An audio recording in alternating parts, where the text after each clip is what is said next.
ఓం శ్రీ గురుభ్యో నమః. ఓం శ్రీ మాత్రే నమః.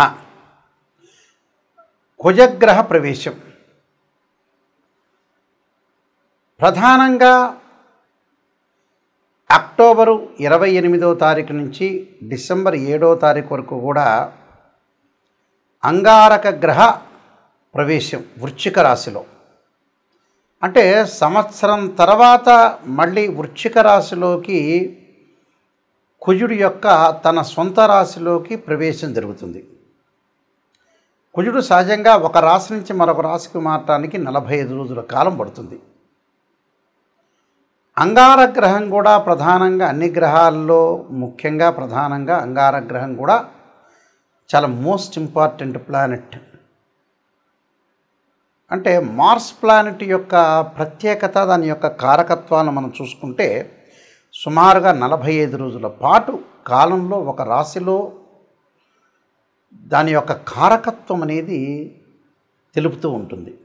అంటే కుజుడి యొక్క కారకత్వాల్లోకి మనం ముందుగా వెళ్తే సత్వ భూ ప్రాకార రోగ ప్రణవ సాహస శస్త్ర అగ్ని సందర్శనోత్పాటన భాతృక కుజ అంటారు. అంటే అంగారక గ్రహము భూ సంబంధమైన వ్యవహారాల్లోను, కోర్టులు, రియల్ ఎస్టేటు, అన్నదమ్ముల విషయాల్లో, శారీరక బాధలు, కెమికల్ కంపెనీలు, మిషనరీలు, మార్కెటింగు, భూమి, ఇండ్ల నిర్మాణం, న్యాయ వ్యవస్థ, న్యాయవాదులు, రక్షణ శాఖ, మిలిటరీ, రక్షక భటులు, సైన్యము, మేనేజ్మెంటు, భూములు అమ్మడము కొనడము, రియల్ ఎస్టేటు, కన్స్ట్రక్షను, మెడికల్ ల్యాబొరేటరీసు, మేస్త్రీ పనులు, యంత్ర సంబంధమైన విషయాలు, మెకానికల్ ఇంజనీరింగ్, మెకానిక్లు, రోగాలు, శస్త్రచికిత్సలు, అగ్ని భయాలు కలిగేదే. అంటే అగ్ని భయములు ఇలాంటివన్నీ కూడా అంగారకుడు యొక్క కారకత్వాలని జ్యోతిష్ శాస్త్రం చెప్పబడింది.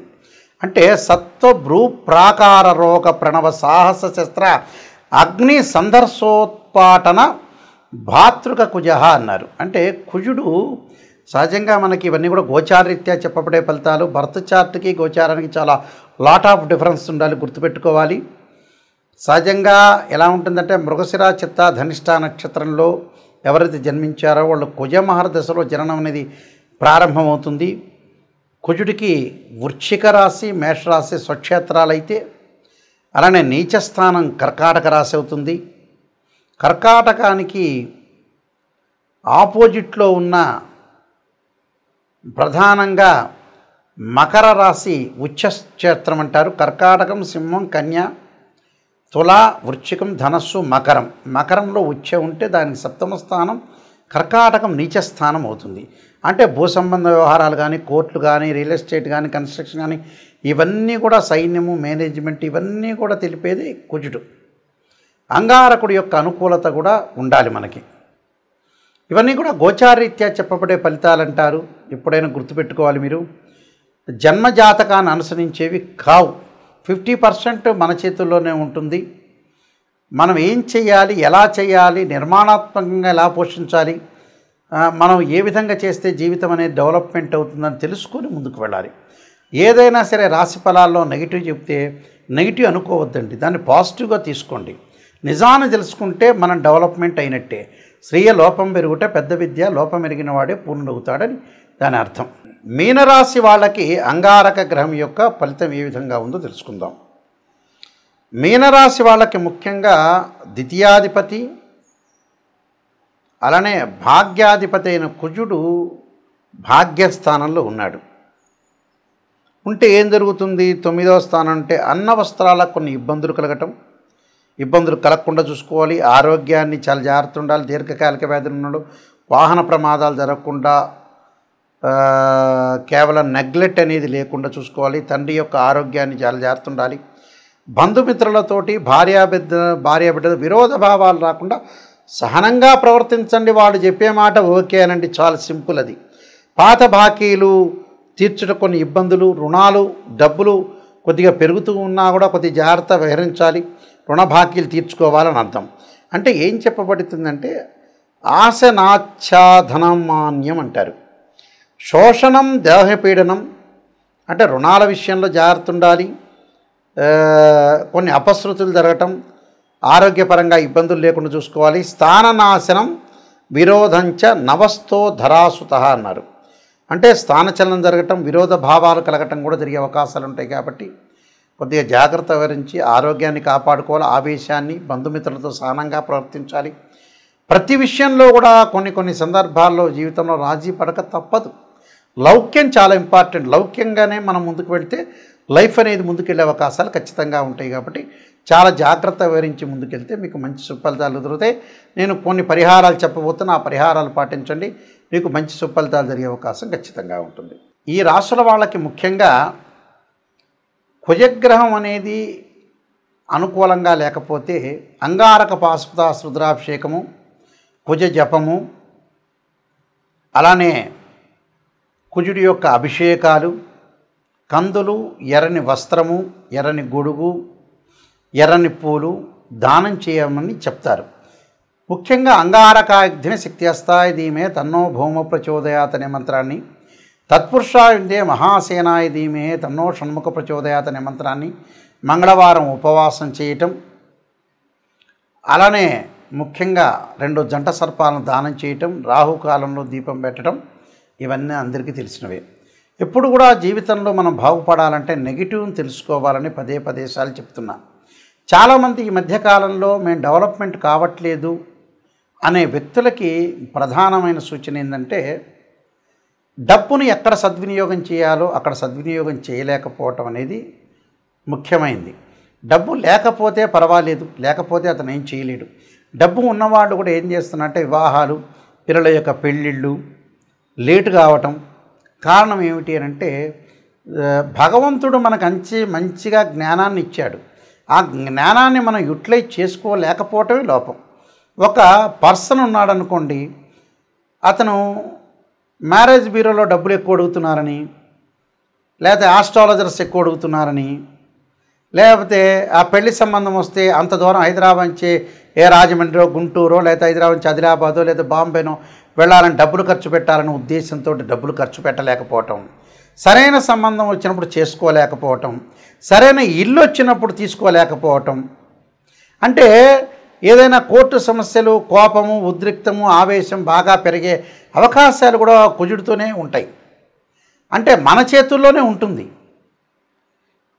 చాలామంది కూడా సంతానం అనేది వద్దంటాం, పెళ్ళిళ్ళు కూడా మ్యారేజ్ బ్యూరోలో ఇంత అడుగుతున్నారు, ప్రతి వాళ్ళు ఇంత డబ్బులు అడుగుతున్నారు ఉద్దేశంతో వాళ్ళు ఉన్నవాళ్ళైనా కూడా పిసినారితనంతో మళ్ళీ పిసినారితనం ఉందా అంటే లేదు, మళ్ళీ వాడు ఏదో సెల్లో, టీవీనో లగ్జరీగా వెళ్తూ ఉంటాడు.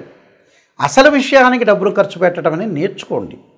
చాలామంది కూడా వివాహాలు కుజదోషం అంటారు. 2, 4, 7, 8, 12 స్థానాల్లో ఉంటే దాన్ని కుజదోషం అంటారు. 13 నక్షత్రాలకు కుజదోషం అనే ఎగ్జంప్షన్ ఉంటుంది. కొన్ని రాశులకు కానీ కొన్ని లగ్నాలకు కానీ కుజదోషం అనేది వర్తించదు. కేవలం వివాహానికి కుజదోషమే కాదు, శుక్రదోషం ఉంటుంది. ధనం సంపాదించిన కుజదోషమే కాదు, గురువు కూడా అనుకూలంగా ఉండాలి. అలాగా మనం చేసే పని అనేది ఏంటి, కరెక్టా కాదా అనేది తెలుసుకొని ముందుకు వెళ్ళాలి. ఎక్కడ మిస్టేక్ చేస్తున్నా ఆ మిస్టేక్ను మనం ఎలా సవరణ చేసుకోవాలి అనే విషయాల్లో మీరు చాలా జాగ్రత్తగా ఉండి డబ్బును దేని ఖర్చు పెట్టాలి, ఏది అవసరం, అతను నిజం చెబుతున్నారా లేదా. మా దానిలో కూడా ఆర్ఎంపీ డాక్టర్లు, ఎంబీబీఎస్ డాక్టర్లు, ఎంఎస్ డాక్టర్లు ఉన్నారు. సరైనగా మీకు అనుగుణంగా చెప్పే వ్యక్తులు కూడా ఉన్నారు చాలామంది. అంటే మీరు నెగిటివ్ను మీరు జీర్ణించుకోలేరు కదా. అందువల్ల అలాంటి ఆస్ట్రాలజర్స్ కూడా ఈ మధ్యన తయారైపోయి జ్యోతిష్యమే కరెక్ట్ కాదనే ఉద్దేశంతో తయారైన వ్యక్తులు కూడా ఉన్నారు. జ్యోతిష్యం అనే శాస్త్రం పర్ఫెక్ట్గా చెప్పేవాళ్ళు కరెక్ట్గా చెప్తారు. అది నిజాన్ని తెలుసుకోవాలి. నిజాన్ని తెలుసుకుంటే ఖచ్చితంగా బాగుపడతారు. ఇలాంటి విషయాలన్నీ కూడా చాలా జాగ్రత్తగా మీరు ముందుకు వెళ్ళాలి. నా పుస్తకాలన్నీ మీరు చదవచ్చు.